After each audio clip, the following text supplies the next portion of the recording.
आज एक ऐसी खबर मैं आपके सामने पढ़ने जा रहा हूँ, जिस खबर को सुनकर आपको चुल्लू भर पानी में डूब मरना चाहिए। आपको अपने आप को इंसान कहने का कोई हक नहीं है। राजस्थान जहाँ पर तमाम वो तीर्थ स्थल, वो हवा महल, ये महल, वो महल, इतनी सारी बातें कही जाती हैं, लेकिन आज मैं बड़े दुखी मन से मैं आपके सामने 3 पन्नों की वो एक पर्चा पढ़ने जा रहा हूँ, जिस पन्ने को पढ़कर आपकी आँखों से आँसू झलक जाएँगे। आपको चुल्लू भर पानी में डूब मरना चाहिए, आप इंसान कहलाने के लायक ही नहीं हैं। इस प्रकार की वो खबर है, जिस खबर को सुनकर आपकी आँखों से आँसू आने लग जाएँगे। ये मैं बात कर रहा हूँ राजस्थान के अजमेर की। मैं बात कर रहा हूँ राजस्थान की, जहाँ पर डेल्टा मेघवाल, इंद्र कुमार मेघवाल, जिसको मटका छूने पर मार दिया जाता है। वही जहाँ पर एक व्यक्ति को मूंछ रखने पर मार दिया जाता है। यहाँ पर इंद्र कुमार मेघवाल, यहाँ पर राजेंद्र मेघवाल, यहाँ पर वो इतने लोगों को मौत के घाट उतारा गया। यहाँ पर मैं आज किसी पार्टी पॉलिटिक्स की बात नहीं कर रहा। आज मैं 3 पन्ने की वो फाइल मैं आपके सामने पढ़ने जा रहा हूँ, जिस खबर को पढ़कर, उन 3 पन्नों की फाइलों को पढ़कर आपको इस पूरे सिस्टम पर आपको थूकना पड़ेगा। आपको पूरे सिस्टम पर बिल्कुल आप इसको बर्दाश्त नहीं कर सकते। मैं बात कर रहा हूँ राजस्थान के अजमेर की, जहाँ पर एक व्यक्ति को सिर्फ इस सिस्टम की वजह से मौत के घाट एक काया उतार दिया गया, या उस व्यक्ति ने खुद फंदा डालकर फांसी लगाई। और फंदा डालने से पहले उस व्यक्ति ने बाकायदा नोट भी 3 पन्ने का उसने नोट लिखा है। उस नोट में क्या कुछ लिखा है, आप उस नोट को पढ़ेंगे तो आपकी आंखों से आंसू आने लग जाए। उस नोट में क्या क्या लिखा है, उस नोट में इतना कुछ लिखा है कि आप सहज जाएंगे। आप इंसान कहलाने के लायक नहीं रहेंगे, सिस्टम को आप थूकेंगे। इस प्रकार के उसमें नोट में लिखा गया। मैं आपके सामने वो नोट का कुछ पन्ना मैं आपके सामने पेश कर रहा हूँ। मेरा नाम ओम प्रकाश रैगर, मेरे पिता का नाम नारायण रैगर। दिवाली के दिन अपने खेत में ग्वार व बाजरे की फसल को काटने के लिए मेरे पिताजी गए, जहाँ पर कुछ जातिवादी लोगों ने मेरे पिताजी को मारा। मेरे पिताजी जैसे-तैसे जान बचाकर वहाँ से अपने घर आए। मेरे अपाहिज पिताजी जान बचाकर घर आए। जब उन्होंने मुझे और मेरी माँ को बताया कि वहाँ पर जातिवादी लोगों ने अपने खेत में उस खड़ी फसल को चराने के लिए अपने पशुओं को घुसा दिया। जब मैंने मना किया, विरोध किया, तो उन्होंने लाठी डंडों से मेरे पिता को मारा। जब मैं और मेरी माँ पहुँचे तो उन लोगों ने भद्दी-भद्दी गालियाँ, जाति सूचक गालियाँ दी, और हमने जब इस बात की शिकायत थाने में दी, तो पहले तो थाने में हमारी शिकायत को ही नहीं लिया गया, और जब हमको वहाँ से वापस कर दिया गया कि आप कल आइए। फिर हम जब कल पहुँचे, तब उसी गाँव के सरपंच की थाने से सेटिंग हो गई। थाने में उसका कुछ रिश्तेदार, कुछ उसकी जुगाड़-तुगाड़ बना करके उसने रिपोर्ट को नहीं लिखने दिया गया। हालाँकि मैं पढ़ा लिखा था, मैं सारी चीज़ों को जानता था। जब मैंने कोर्ट की कहा कि आप अगर यहाँ नहीं लिखेंगे तो मैं कोर्ट चला जाऊँगा। तो उन्होंने थानाध्यक्ष से मिल कर के उन्होंने एक हल्की रिपोर्ट लिखी, जिसमें उन्होंने छोटी धाराएँ लगा दीं, और हमको वहाँ से डरा-धमका करके भगा दिया गया।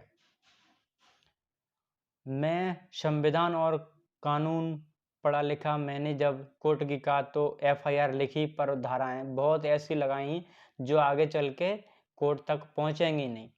छोटी धाराओं को लगा करके हमको वहाँ से भगा दिया गया। मैं अब मजबूरन आत्महत्या कर रहा हूँ। मेरी बहन, आप हिम्मत मत हारना और मम्मी-पापा से कहना, और आप इन जातिवादी लोगों से बदला लेना। इस प्रकार के उसने नोट में तमाम वो बड़ा नोट, 3 पन्ने का नोट उसने बना करके और छोड़ा है। उस नोट में भीम आर्मी के संस्थापक चंद्रशेखर का भी नाम लिया गया है। उसमें कहा गया है कि मुझे चंद्रशेखर आज़ाद के हाथों मेरा अंतिम संस्कार किया जाए। अब सोच कर देखिए कि एक पढ़ा लिखा युवक, आखिर हम किस प्रकार के दौर में जी रहे हैं। एक पढ़ा लिखा युवक इस प्रकार का नोट छोड़कर जा रहा है कि मैं सिस्टम की वजह से आत्महत्या कर रहा हूँ। आप किसको दोषी ठहराएँगे? इस सिस्टम को, इस जातिवादी लोगों को आप किसको ज़िम्मेदार ठहराएँगे? जब सिस्टम ठीक प्रकार से अपनी कार्रवाई नहीं करेगा, तो अपराध बढ़ता जाएगा। अपराध पर अंकुश लगाना किसका काम है? किसकी ज़िम्मेदारी है? आप सब लोगों से पूछना चाहता हूँ मैं। अपराध की ज़िम्मेदारी, अपराध को रोकना सिर्फ़ सिस्टम का काम है। सिस्टम में बैठे लोग ही जब नरसंहार करने लग जाएँगे, हत्याएँ करने लग जाएँगे, तो फिर न्याय की उम्मीद व्यक्ति किससे करेगा? व्यक्ति किससे न्याय माँगने जाएगा?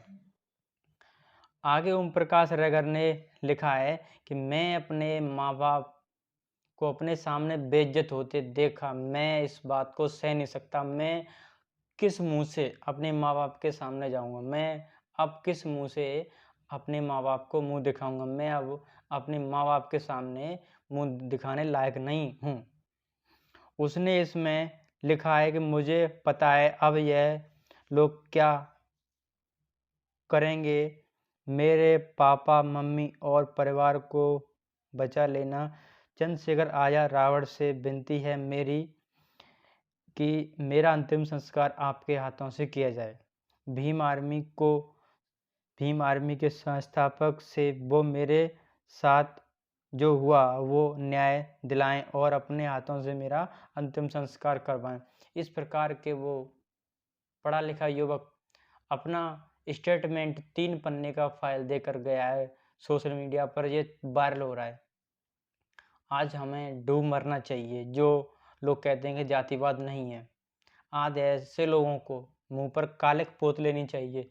ऐसे लोगों को मर जाना चाहिए। ऐसे लोगों को डूब मरना चाहिए जो अपने आप को कहते हैं कि नहीं, अब जातिवाद नहीं है। जातिवाद आपको राजस्थान में सबसे ज़्यादा, पूरे देश में ही जातिवाद छाया हुआ, लेकिन आपको राजस्थान में अभी फ़िलहाल में ही इंद्र कुमार मेघवाल को, एक छोटे से बालक को, तीसरी कक्षा में पढ़ने वाले बालक को सिर्फ मटका छूने पर मार दिया गया कि आपने मटके से पानी कैसे पी लिया।